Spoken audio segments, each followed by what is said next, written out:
It's day 137, July 4th, Independence Day. Happy Independence Day to everyone. I just got back to the trail from Pate shelter, and this is AT heading north.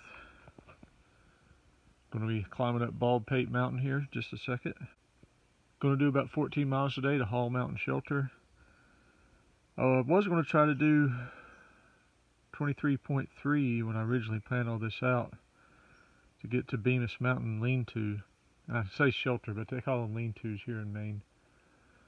Yesterday, I was only able to do 17, and I would have needed to do 20 to stay on pace to get to Rangeley by Friday. And I couldn't do it because I didn't get here till about 6:45 last night. And so I'm about 3.5 miles behind, which means I'd have to do almost a 27-mile day today. And I just can't do that. Southern Maine is just too rugged. So I'm just going to take my time and do the 14 miles today. I have enough food, so food's not an issue. And just going to ease on into Rangeley.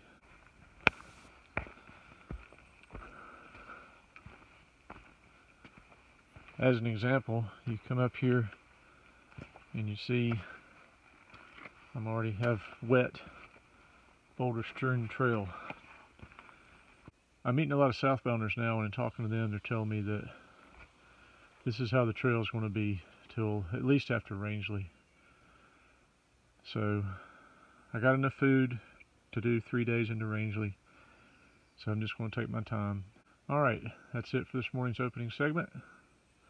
Probably have some video at the top of Pate. Till then, this is Reboot heading north. This is the view from Pate Mountain, West Peak. Not as hazy starting out this morning, so hopefully that's encouraging, but I think it's still going to be a hot one.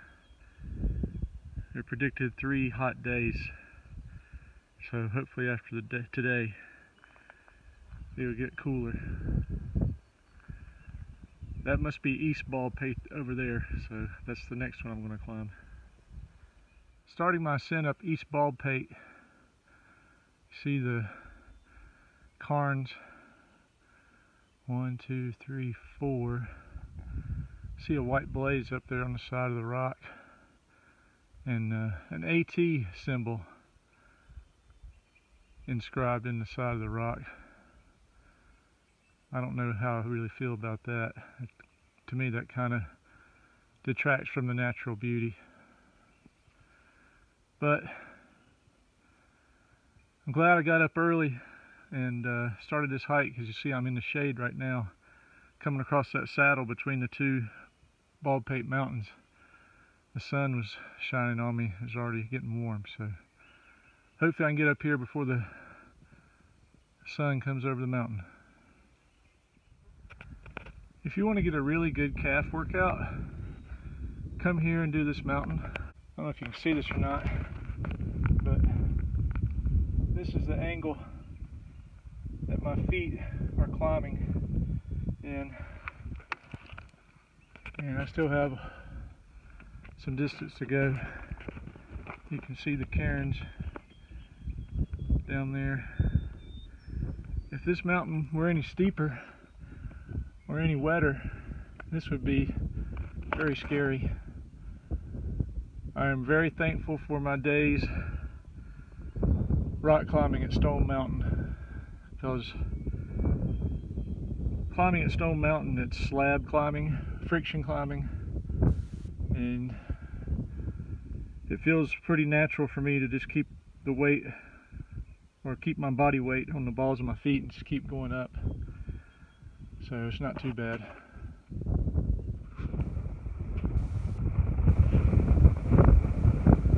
At the top of West Pate.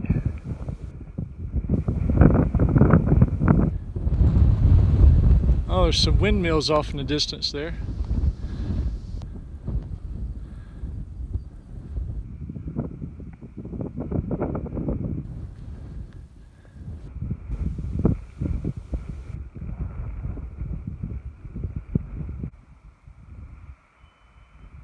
here's the official summit of Bald Pate East Peak.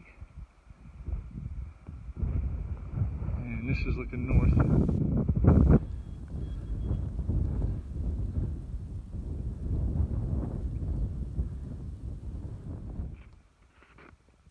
It's coming down East Bald Pate, and I just stopped to look at this view, and I just realized how quiet it is. It's been a while since I've had complete silence.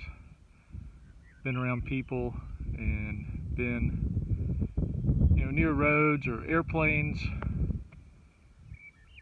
whatever, but the only thing I can hear is the birds, occasional fly, and the wind. I'll let you experience that for a few seconds.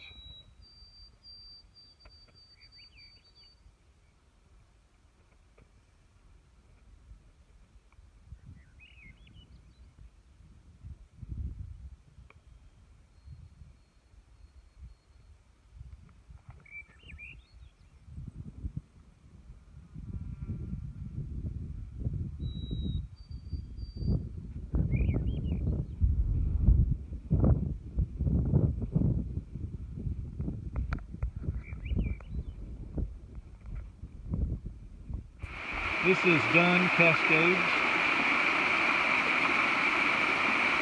and it's in a little steep gorge, so I can't get down there to get a good view of it.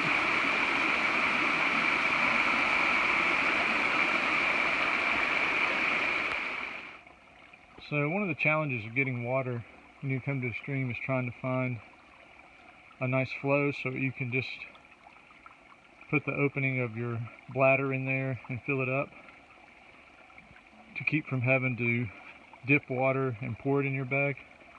And I've had this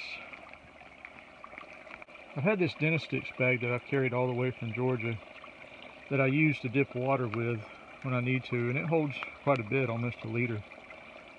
But today I got to the stream and I found this little flow here, and I was trying to configure a leaf in there, but the leaf's just too flimsy, unlike when you use the rhododendron. And so I thought, why don't I just use my Dentistix bag? It's nice and firm.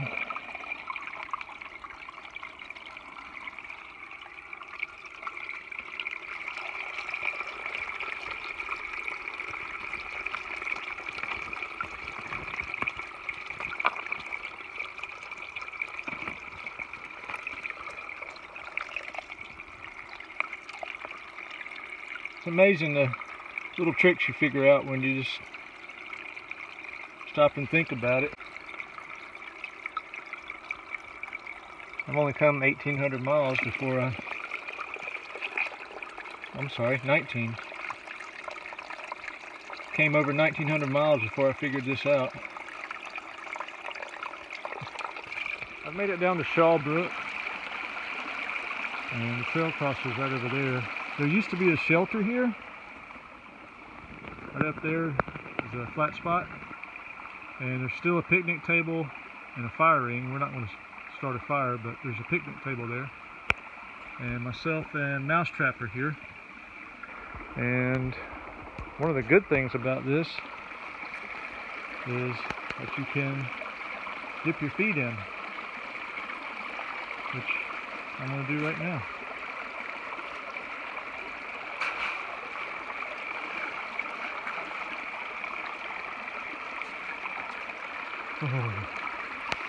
Oh, it's cold.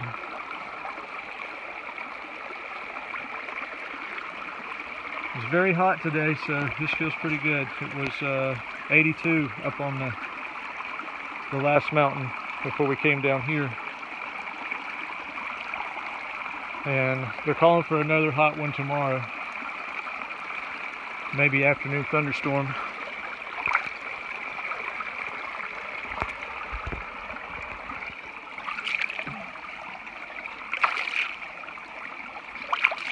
It's always good to get the mud off your legs so you don't get that in your tent, on your sleeping bag, or on your liner.